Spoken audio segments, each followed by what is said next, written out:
probably I would say the number one thing is just to not worry about what other people are doing, saying, thinking. Find your thing, as weird as it is. Like, find your thing that just like you wake up in the morning and you get excited about, and then just figure out a way to kind of work on that. If that's what moves you, then that's how you should spend your days. I will run, I will rise, I will grow like the world's never known.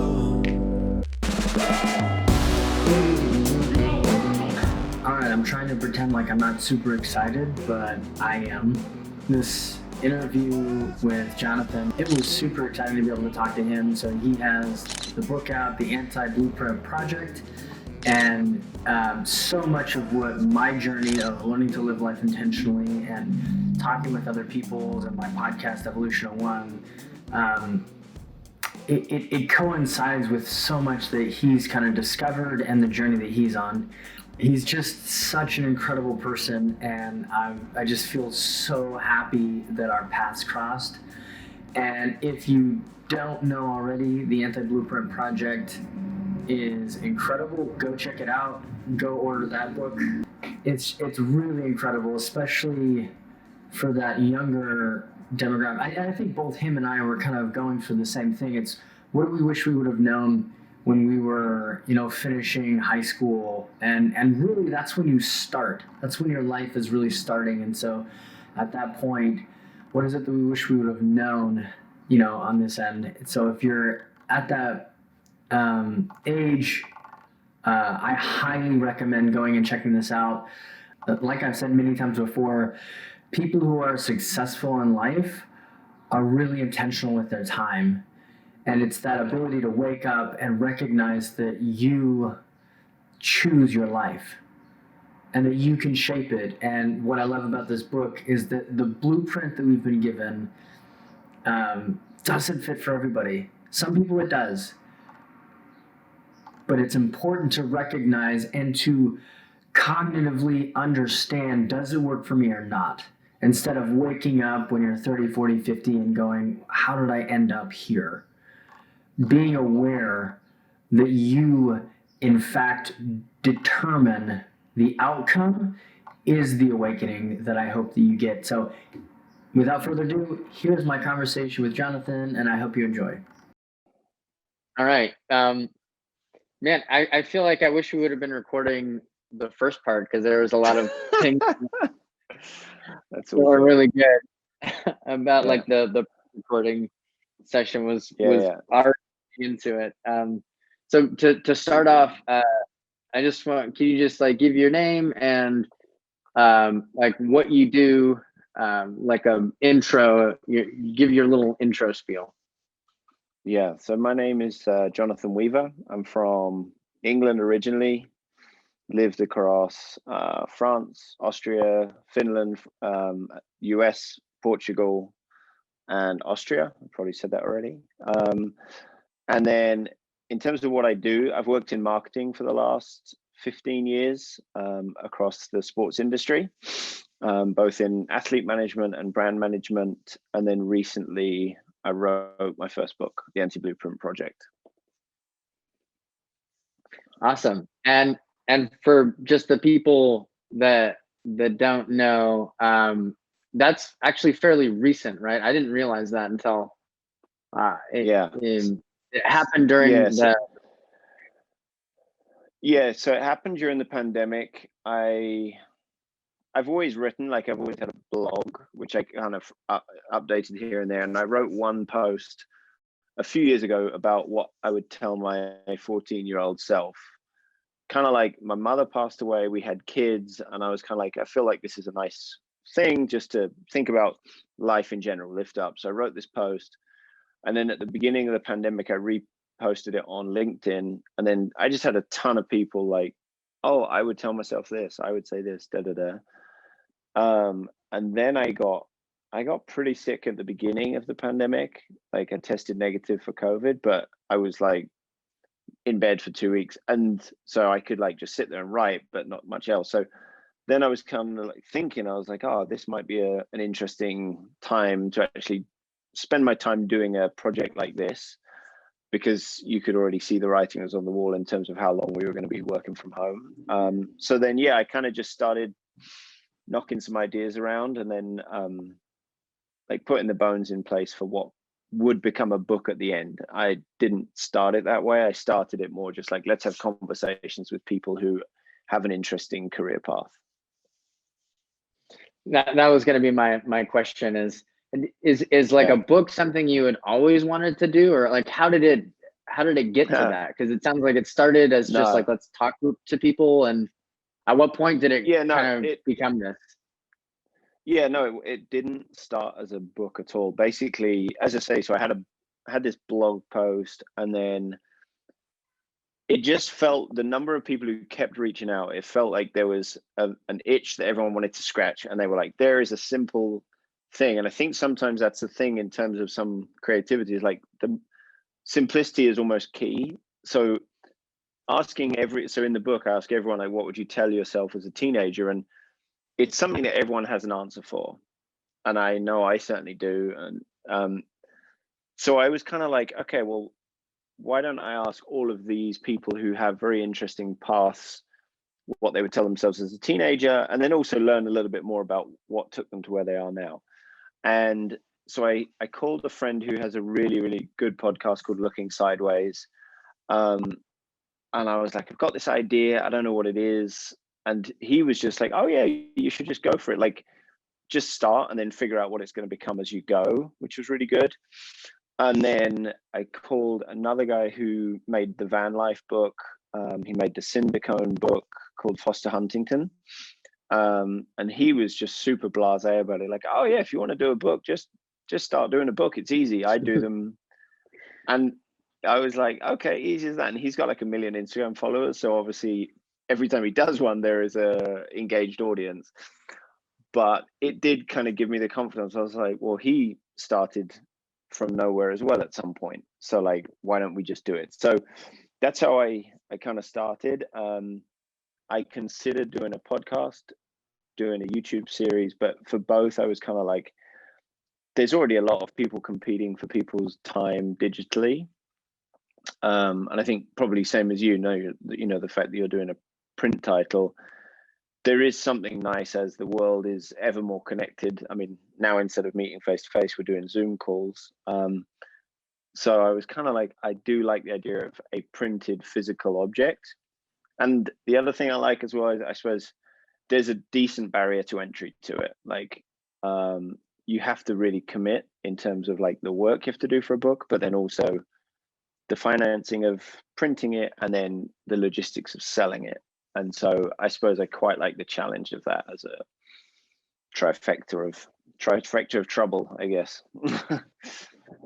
So, I mean, there's several things that I want to talk about with this, because I mean, like I talked about before, this hits really close to home in the journey that I've been on, and much of like what you were saying for me, I work at a Fortune 100 company, and in the research engineer as traditionally a software engineer, and doing writing code, doing iPhone applications, and coming up with different ideas for the company, and it was all around digital. And so that was for me the transition, exactly what you're talking about, is having this kind of physical book, magazine, like in front of you.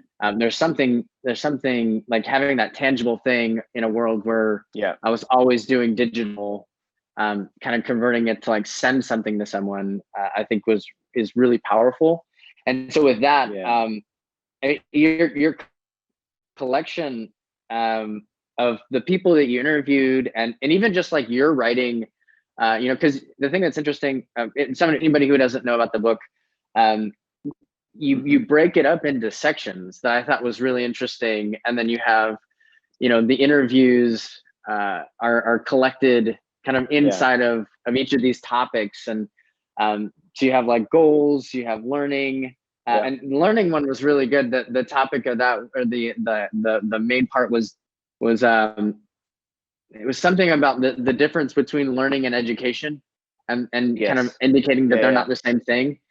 And it always reminds me of like the Mark Twain quote of I never let learning get in the way of my education get in the way of my learning, I think is how it goes. Yeah. And so, yeah, so, and yeah, it's, sorry. I Go was ahead. just going to say with that, it's funny as well that you mentioned that, because I used to write. I worked for a snowboard magazine for 2 years, like 4,000 words a month, not too much.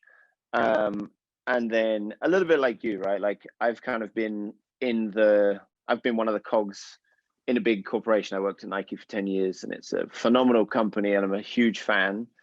But you end up kind of in amongst it, and it takes a lot of people to make Nike what it is. But so sometimes you're kind of like, man, like, am I having the tangible impact? So then I was like, okay, I need this thing. And that's how that came about. But then, and writing was one of those things that I've always enjoyed doing, but obviously we have specialists at any big company who do copywriting. And so it was always kind of off limits for me in brand marketing. But then it struck me that I do really, really enjoy it. And I think everyone has some kind of creative outlet. Like it could be painting, drawing, writing, making videos, whatever it is. And I was like, oh, I think that's my thing. So I kind of went with it. But then I was very nervous when I put the book out. So like, it's easy to interview people. So like Nadia Okamoto or Kirsty Gotts or whoever, and like tell their story.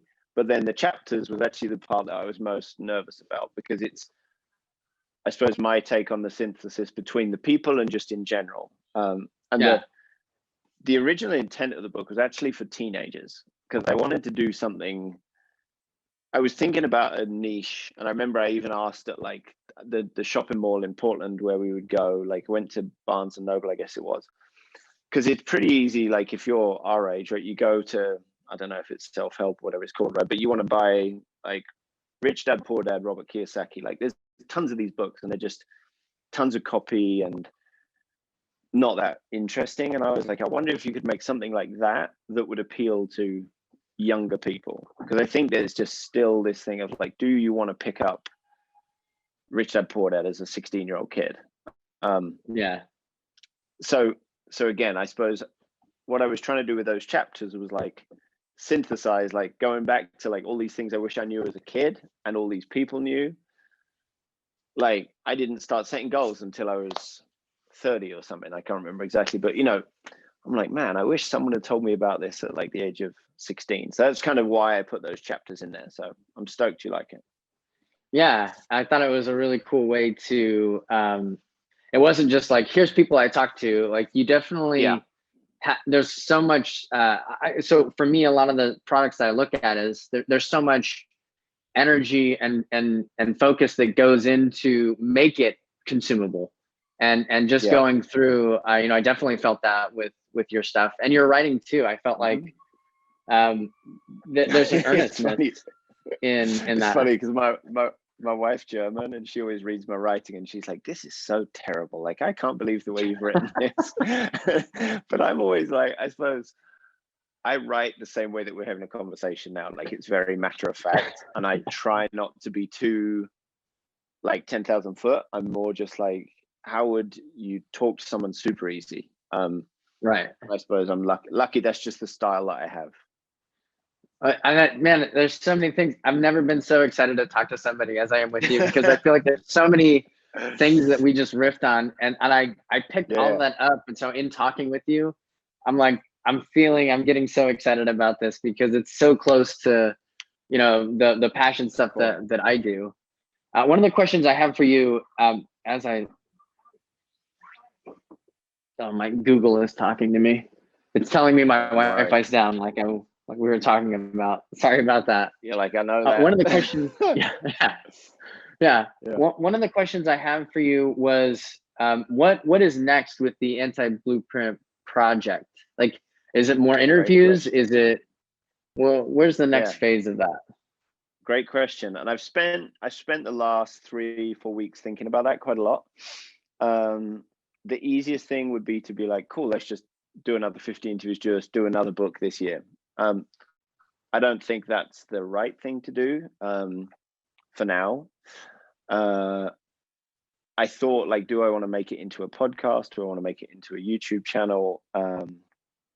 As much as I would love to do that, I also don't think it's the right time for that. So I think where I'm going to take it this year is, instead of doing podcast or YouTube or something like that, which is essentially one person to many or two people to many, by doing monthly or bi-weekly workshops. So like I've already done a couple of workshops on goal setting. And basically I just put it on the Instagram channel, and it's like, I'm in no way, means, shape or form a life coach or something like that, and I will never proclaim to be. But I basically I've held 3 goals workshops so far, only for 6 people at a time. But I was just like, I think there is something cool about spending time with a smaller group of people. And basically we all just got on Zoom and we had conversations about, hey, where do you want to be in 5 years, and where do you want to be in 1 year? And are your goals for 2021 laddering up to where you want to be in 5 years? And the interesting thing with doing that is, like, maybe it's a European thing, I don't know, maybe it's an English thing, maybe it's an age thing, but like there's some stuff that it's not easy to talk about with people, right? Like, if you're like, again, sometimes coming from where I come from, like, if you're like, oh, I want to do X and I want to be here and I want to, there is this thing where you get people are like, well, like, look at you trying to be the big guy or whatever. And I think sometimes it's nice to have like a group of people you can talk to honestly about stuff like that. So we did one on goals. I would love to do one on building communities with someone who's in the book, and I would love to do another one on just like money and finances in general. So I think that's how I'm going to try and do it. Like, every month, do a workshop based on the book, just so it's kind of like I have so it's a smaller reach, but a more engaged reach. And then next year, I would love to do another book, I think. And that may then become like, okay, let's do a YouTube series with it or something. Great question. I've been thinking about it a lot. Oh man, that's really cool. I think that's really, I like where you're going with it. I could see a ton of benefit. I think one of the things that I connect with you on is when I started mine, I was about to be 30, and for some reason I looked at my birth certificate and realized that my dad was 30 when he had me, and it was this kind of mix of emotions of like, you know, I'm here where he was, and was like, what would it be like to talk to my dad at 30, not as my dad, but like as a coworker, or, you know, where did he see the future going? And that's what led me down. So for me, what I'm kind of pursuing is, and I think this is a really long tail objective, but it's, I kind of just say, and I didn't know this at the beginning, it was the same thing. Like, I just had a desire to do this magazine, and, you know, I had my own journey with it. But over the years, I now start saying it's a media company around learning to live life intentionally. And it's the same thing. It's like, what do I wish? My kids aren't going to listen to me when I say, like, I say a lot of the same things. And it kind of, you know, as a kid, it just kind of goes in one ear, one out the other. But at some point, they're going to be older. And to me, I'm just trying to put out content around this concept so that, you know, at whatever point they come across, maybe it's not even me, it's someone that I interviewed, and I put out clips of what they say. And again, you know, maybe it's just not my kids, but like some kid coming and hearing this and going, you know, like what you're saying, the earlier that you're able to realize that the life that you want, you can create, and that your path and the life that you want isn't in following someone else's path, but in discovering who you are in your path. I think there's a lot of power behind it. So I keep saying I've got a media company. Sorry, go ahead. There is, and I know for me, I had a few people reach out, and there was 2 girls in particular who reached out who were like 17, one from Vancouver, one from Toronto, who both had read the book.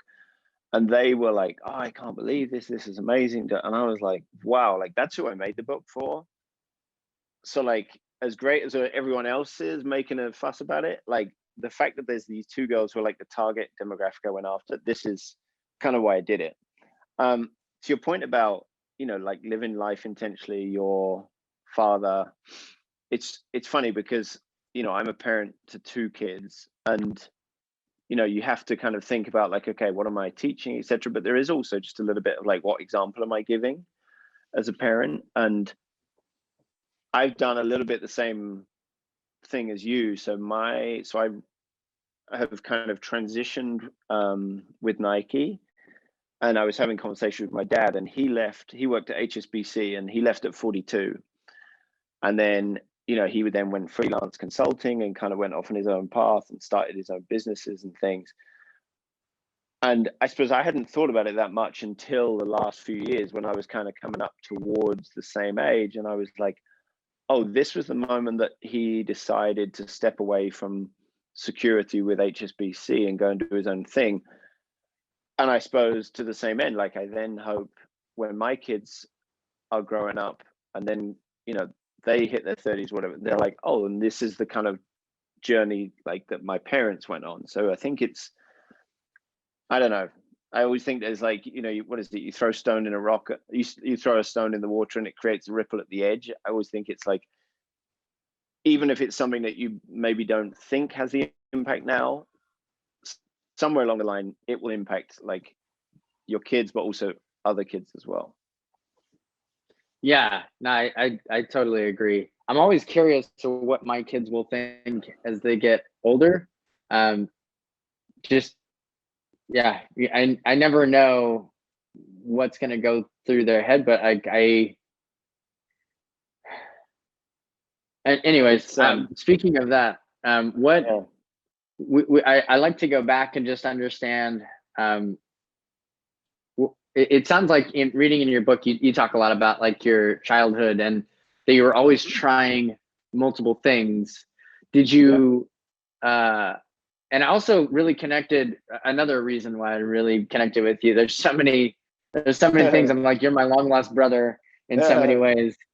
But one of the things you talked about was like being 13 and having this, like, struggling with testing and feeling like, like everyone else had this other path to go, but you kind of went up on this other way. So talk a little bit about like growing up and trying multiple things and how that led to kind of where you are.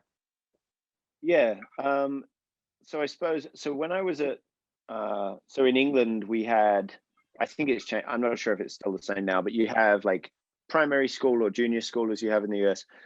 Then you go to high school at 11. And then at 13, we had this testing thing. So in England, we basically, you start high school at like 11. And then they used to have this thing called 13 plus, where it's like you do a test. And if you're deemed to be in the top 30%, you get siphoned off and you get to go to a grammar school, which is like, I don't know, I guess a school for smarter kids. And we had like a really tight group of friends, like 4 of us. And then of course, 3 of them passed. I failed this test. And then they went off and I was kind of like left without my friends group, but also just to question a little bit of like, oh, so I'm just destined to be like dumb, and I suppose I worry in general because like this pressure that we put on kids is so huge. And I think in the US and the UK, it's even more like, you've got to do this test because you've got to get into that school and then into that university because then you'll get into that job. And so I was kind of like worried about that. So anyway, I kind of struggled at school for a while. And in the end, I kind of found my feet a bit. But then through this whole time, my mum especially, she would get me to try all these different sports. And she got me to try skiing, rock climbing, sailing, like piano, whatever else. None of it really stuck except for skiing. And I was just like, this is the thing. And then at 17, I tried snowboarding, and that I was like literally within 20 minutes of trying it, I'd like jumped in the bus and I was like, told my teachers I was going to go and live in France, work in a chalet and snowboard for a year. Like I didn't know how I was going to do it, but it just, something went off in my head. And basically that led me off down a path of like going to live in France for a while, going to live in Austria for a while. I ended up getting a job at Burton Snowboards, which is like the biggest snowboard company.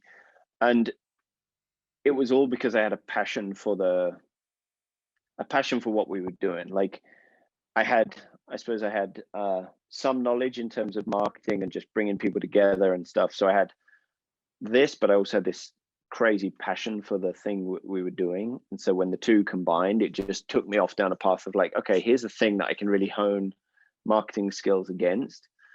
So I spent 5 years at 5 years at Burton before I went off to Nike. But yeah, that was only because I feel like my parents got me to try a whole bunch of different things. And then in the end, one of them stuck. And it's, you know, I think about it a lot now. Like, so I'm actually teaching my son to snowboard now. He's 5, and I'm doing my best to push him into it. But also, like, some days I'm like, okay, it's not the day. But at the same time, we're also learning to play guitar together.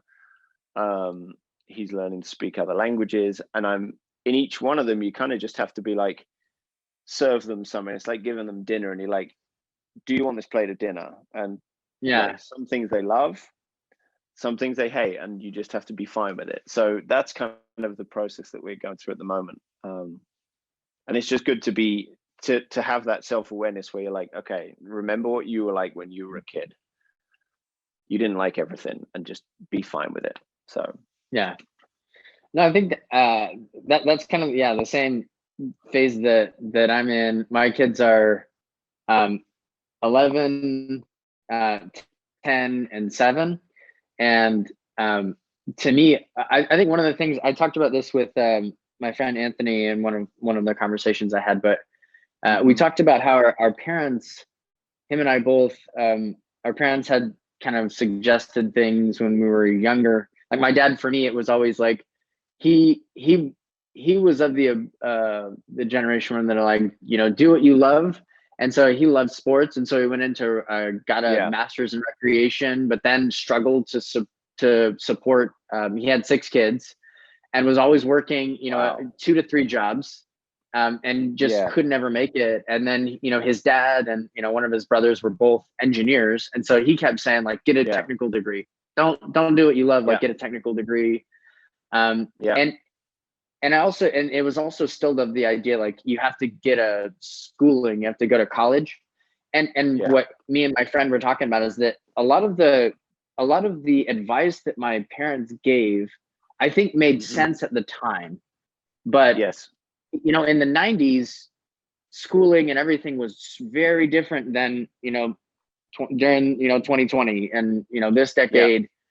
There's a huge shift that's happened. And so knowing that, I'm trying to kind of step back, and a lot of what I kind of look at is, to me, it's like, how do you make the design that's timeless? You know, like, what's something that was relevant 50 years ago and will be relevant 50 years from now.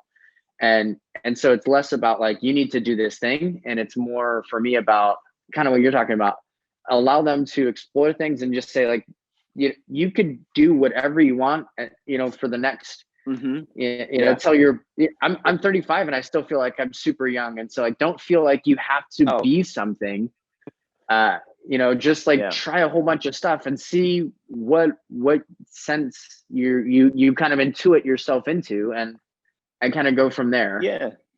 And I think as well, to that end, like, you know, it's interesting. So you've got kids, like one of your kids is like 7 years from potentially going to college. I even wonder in that time scale how much things are going to shift from where they are today. And, you know, my kids are 5 and 2, and I think even by then it's going to be even crazier, because through this process I've been speaking to various people, and one of them, Luke Trembath, who's in the book, you know, they're building essentially curriculum programs that can be taught not in a traditional sense, you know, and they've even been talking to Google about like partnerships with them, you know, and Google are now, I believe they're saying it's not a prerequisite that you have a degree. You can actually learn the skills you need at Google. And it's interesting because when I think to my time with Nike, like, sometimes working at a huge company like Nike or Google or one of these companies,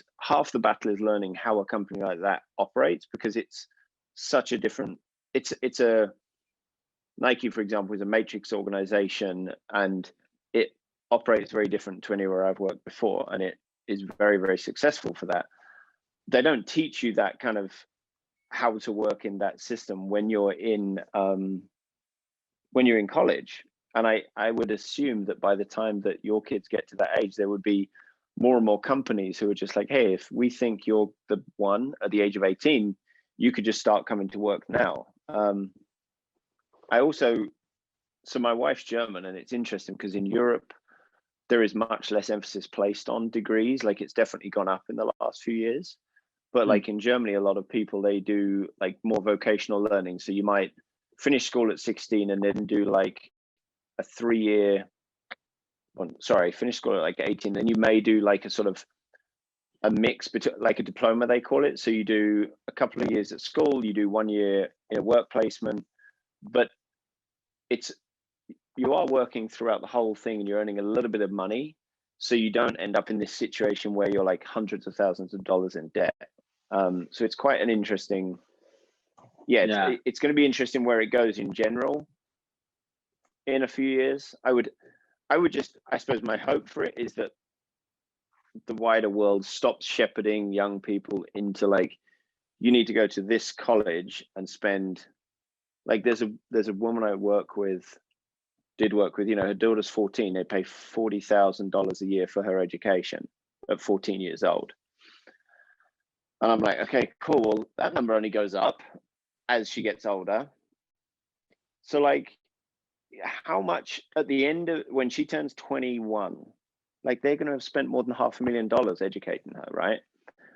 And, I just think like, imagine you want to start a business and you had $500,000 behind you. Imagine you wanted to start anything, buy a like a rental condo like unit or whatever. Like there's so much you could do with that amount of money, and I just don't think pouring it all into education system is necessarily the best use of the money.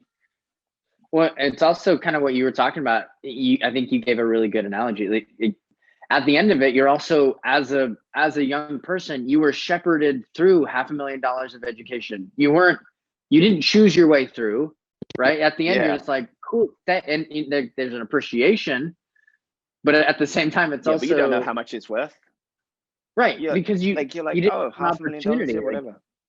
Yeah. One of the big phrases that I say a lot is that that I really big on is challenge your assumptions to create better beliefs. And it's not until you challenge yourself, challenge your thinking, that you're able to determine how your value system for a certain thing. And I think it's so important for kids, the earlier you are, to be able to be challenged, but then also for them to challenge themselves of like, why don't I like this? Or like, what do I like? Yeah. And the earlier you start navigating that, I think the better opportunity you have to really start shaping the life that you want to create. And so I guess that's a question I have for you, is that even though you had opportunities to try a bunch of things, did you feel like that was part of who you are? Did you feel like that was intentional? Or at what point did you kind of wake up and go, I can do something different? So I suppose I had a couple of moments. I've had a few moments in my life, probably 3. The first one was, when I tried snowboarding, that was a moment where I was like, right, everything else goes on pause. This is what I'm going to do. And it was like, I need to find a job, a way to get to Europe, place to live, and I need to snowboard. And that was basically it. Like everything else, girlfriends, friends, college, that all just disappeared. And it was like, this is the thing. And I hope that every person in their life has one moment like that, whether or not it's like, I love playing guitar, I'm going to go on the road, play the guitar for 2 years, whatever. So that was one moment. And then that kind of took me back to college, took me to Burton. But then halfway through when I was working at Burton, I started reading books like Rich Dad, Poor Dad, and a few others just about goal setting, etc. And that was the moment when, I suppose, to your point about living intentionally, I was like, okay, great. Like if I want to go after something, there is a bigger purpose, bigger opportunity there. So that was when I was like, okay, I would love to work at one of the market leaders, like in the sporting industry, and I would love to live in the US. And a couple of years later, through a few different kind of strokes of luck, I managed to actually do that. by moving to work for Nike. And then the third kind of living intentionally moment through then the last decade whilst I was at Nike, I always had it set in my goals every year that I would love to have a house by the beach and be able to go to the mountains in the winter. Like as I say, snowboarding was a large part of my life. As I have discovered surfing, I've fallen in love with that as well. So then it was like, how can I make this thing happen? And then through a lot of happy accidents, those goals kind of became reality in the last year through the whole lockdown situation. We moved back to Europe, and it's actually quite an interesting feeling, because when you've been that intentional with it, of like, I want to live by the beach and have a place in the mountains and be able to do the two sports I love with my family and earn income whilst doing so. When you then achieve that, it's a little bit of a weird feeling, because like, you know, when you watch a movie, and in a movie it's like, get the champagne out.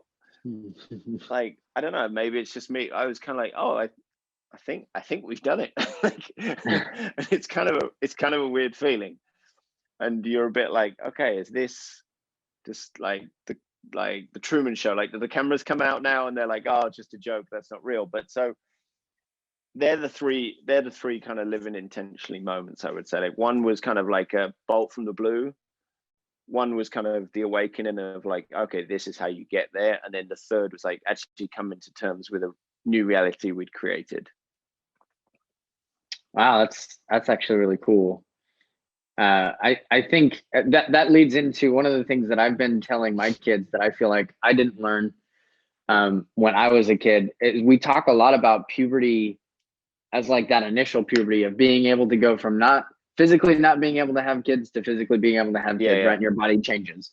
But they don't talk about every decade, you really go through a transformation mentally and physically. Like, you still are evolving throughout your life. But we always talked about it as just that one thing. And we didn't really, for my family growing up, we didn't really talk about it. It was like, the school will tell you about how your body's changing. And so like one of the ways that when you're talking about this, it kind of leads to what I've been trying to tell my kids is like, don't worry about, retiring at 70. Like, you got what are you going to do for the next 10, what do you want to do right now? And then that'll lead you. And then at the end of each, decade or so, it's not earlier or later, but a lot of times it's kind of about those cadences. Sorry, go ahead. It's funny you mentioned that. So I think it was Dre Gardner, the yogi who's in the book. He references, and I believe it's a belief within the sort of yogi community, but that life is lived within 7-year increments. I believe it was him. If I'm messing it up, I apologize to him. But basically, so 0 to 7, you're a kid, carefree. 7 to 14, you become aware that there's a world around you, and at the back end of that, you start, you hit puberty. And then 14 to 21, it's this social awakening of like, okay, here's girls, boys, how do I fit into this social construct? 21 to 28, it's like, cool, I'm allowed to go and do whatever the hell I want now.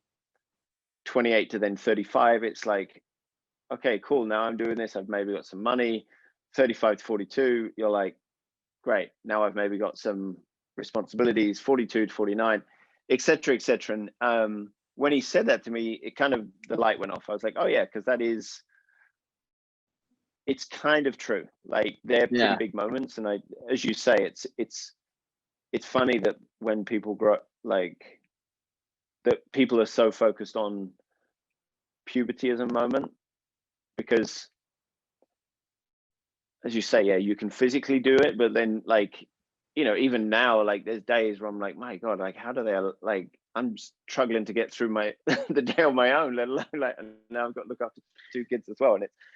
And I'm like 41, and I just think like, it's such a fun, like, it is a great learning. Like, being a parent is just a good learning about yourself as well, Yeah, for sure.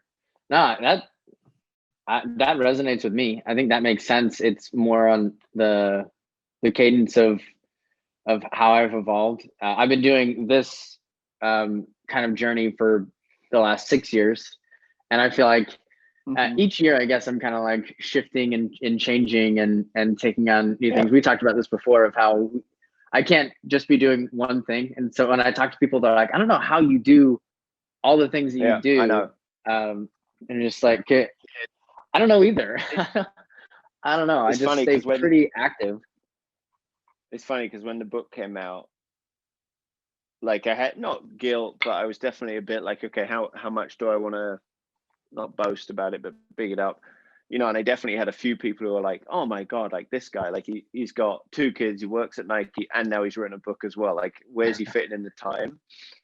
And I suppose, you know, and I said this earlier, like I watched the trailer on your YouTube channel, and like, if you are intentional with your time, I mean, there's 24 hours in a day. You need to sleep for 8.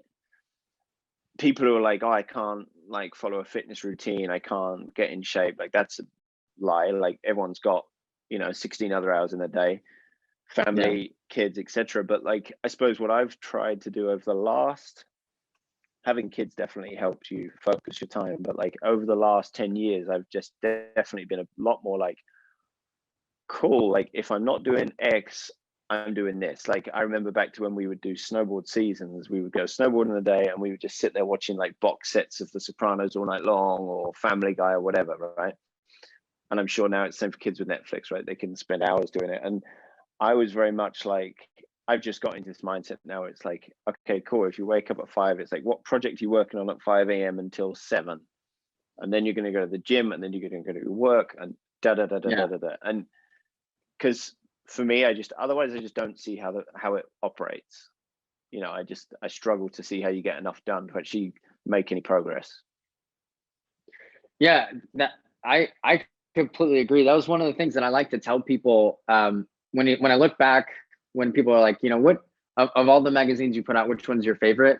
I always go back to the first one because it started everything, but also because to me it's the story of being inspired and taking action, and all of the magazines open the same, that like one of the first things that you see is when you feel inspired, you have to act. And that was like the thing for me is I was at a conference and I kind of had in the back of my mind that I wanted to do this thing, but I never like lined up that I wanted to do it until I was listening to this other photographer say something, and something just clicked. And that night I started writing.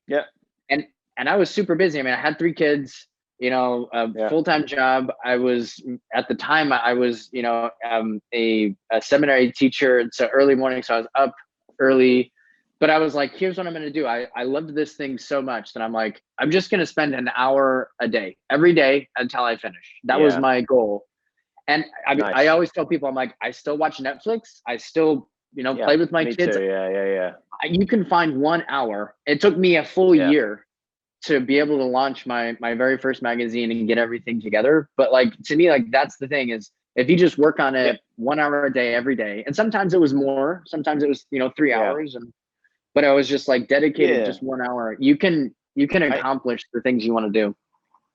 I definitely did it with the book. Like I would do the calls like through the days. So I did it all on Zoom, and I would do that through days when I work people. But then generally I would try and wake up at 5 and have like an hour and a half, 2 hours clear with no interruptions, and just bang out as much as I could. Like if it was writing, if it was editing, if it was organizing photos through email.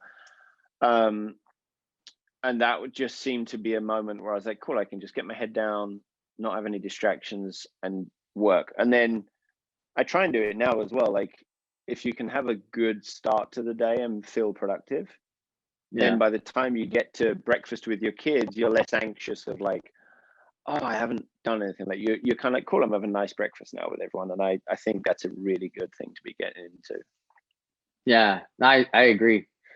I wanted to shift gears, and I wanted to ask you about the design process for the book. Great question. How did all this come about? Give me 1 second. So how many more questions have you got? Just because it's 8 minutes to 6 my time, and I have another meeting at 6. So I just wanted to double check how much more you want to get through. Just because I was going to push back the next meeting by 15 minutes. That was all. If you just give me a second, let me just write an email to this Yeah, sorry. Lady. No, it's good. It's super enjoyable conversation. Don't get me wrong. I'm just going to ask her if can we push back by 15.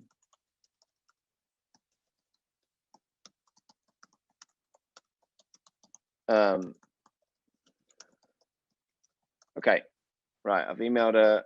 We can go till 6:15. Okay.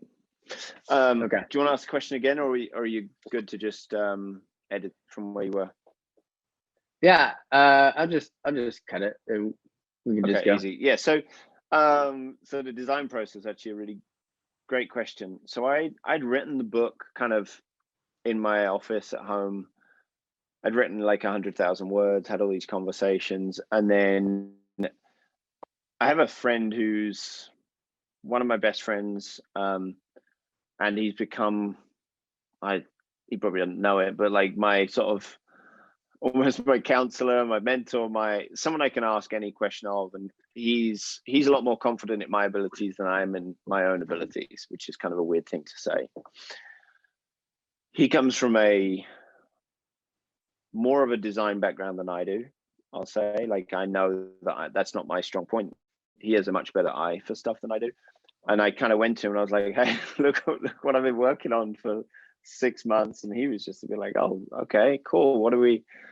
And yeah, I was like, I think I want to make a book. Can you help me? And he was like, yeah, I think we can. So then we were together in Portugal, like working on it. And then he realized that he needed help from like, a proper graphic designer. So he went back to Innsbruck where he lived, and he kind of set up office next to a guy who actually teaches graphic design and does a whole bunch of freelance work in the snowboarding world. And he then like laid it out how it should sit, the fonts, the typeface, etc. And I like the fact, I have to say, that I'm not a visual creative person, because I know sometimes when you do your own work, you can always critique it too much. And so like, even now when I look at the book, I'm supremely proud of how it looks, first of all, because I know I didn't create it. And I just, yeah, like it's interesting because like, all the people who comment about the book, the look and everything is one of the first things that people talk about. So it was, yeah, a friend of mine, Sani, who came in and did a lot of the heavy lifting for me. And then he essentially hired a guy called Bugs to kind of teach him how to lay out a book. So hopefully as we go into another one, it's a smoother process. So did you have sorry, go ahead. No, keep going. I was just gonna ask, it sounds like you were pretty hands-off. You didn't have any, like, did they ask, what do you want it to look like or anything? You just kind of said, here's the writing, and then they took it, and then how much of it was like you directing it? Yeah, so I picked, like, between Sani and we picked the image for the front. I knew that I wanted big bold print for the quotes. I knew so I had like a certain aesthetic I wanted. I knew I wanted it to have like double page imagery, etc. I just didn't know how to make that happen myself, so that's where I brought those guys in. And then in terms of the book itself, I also hired a friend of mine who I used to live with as the copywriter. And he, again, he's just another great person that I have, like, if I have an idea, someone I can call and just knock ideas around with. And I still have the email, like March 29th, I emailed him and I was like, hey, I'm thinking about doing this book. Here's the list of people. Here's the idea. And then, we went back and forth for a few days and he was just kind of like, well, you probably need to, like, what's your sharp point? Will anyone really care about it? Et cetera, et cetera. And so I had him doing copywriting. I had these two guys on design. And the one thing I realized at the end was that we should have hired a third-party proofreader at the very end, because like the last day we were going to print, I'm great at like the volume of work. I'm not very good at details. And so like they're like, is this thing ready to print? And I'm like, yeah, it's good. And then they go through it, the design guys, and they're like, yeah, this thing's not going to work. There's so many mistakes. And then so we each kind of like, we all then took a chapter each. And I called Sunny. I was like, can we go on Zoom real quick? And so we went on at like 9 a.m. and I was like, it'll only take an hour. And we were still on Zoom at like 11 p.m., like literally going through word by word. And that's just something, again, like for next time I'll know, like hire a third party person who's not invested in it. Because I think you sometimes need that. Yeah. And I think that's one of the things. I do everything myself. And one of the things that I'm kind of in the same boat, but to me, it's like, I'm the reason I put one out every year. And so to me, it's like, I learn and grow for the next one. And I'm less worried about perfection, because to me, it's the imperfection that I think makes things, nice. And then people are like, well, but if things aren't spelled right and all this, and I'm like, well, other kids are going to grow up and be like, well, this guy didn't, he had mistakes and he's, here. Yeah. I have mistakes. I could keep going there. So like, I'm less worried about the finish and more worried about like getting the ideas out and inspiring other people to start and see like, hey, I didn't do a lot of things right. And, I was able to get here, and it just go. Like, don't put any barriers. Yeah. And if you mess up and you fail, like, okay, keep going. Yeah. I'm with you. Yeah. I'm with you. I get it. Yeah. I have one last question and then I'll let you go. But I end each of my interviews. I usually say, what would you tell 18-year-old you? But you have the phrase, what would you tell teenage you? But it's the idea of like, you have a minute to go and sit down in a room with yourself and have a discussion. What's the counsel that you would give you? Great question. The counsel I would give myself is find the things that you're passionate about. Don't worry about what anyone else is doing. Focus on what makes you happy and content. And then from there, I would hope that you travel, continue to learn, meet people, understand how the world works. And I think that will stand you in better stead than most other things. I think, I would say the number one thing is just to not worry about what other people are doing, saying, thinking. Find your thing. As weird as it is, like I found snowboarding, but it could be, as I say, like playing guitar, video games, airplanes, whatever you want to have. Find your thing that just like you wake up in the morning and you get excited about, and then just figure out a way to kind of work on that. If that's what moves you, then that's how you should spend your days.